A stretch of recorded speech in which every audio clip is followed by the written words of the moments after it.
أسعد الله أوقاتكم بكل خير حبايبي. الرحمة والإنسانية في الحياة هو شيء فطري وأساسي، وعندما أرسل الله سبحانه وتعالى النبي صلى الله عليه وسلم قال: وما أرسلناك إلا رحمة للعالمين.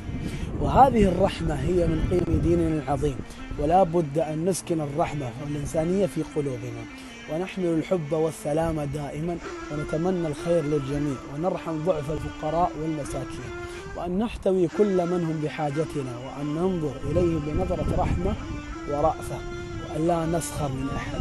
وهناك من سيتكلمون من خلفك ويقولون عنك ما ليس فيك لرحمة قلبك وصفاء نيتك، ويظنون تلك الظنون.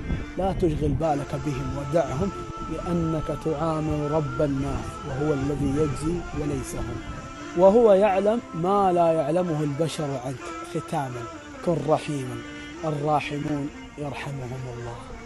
السلام عليكم.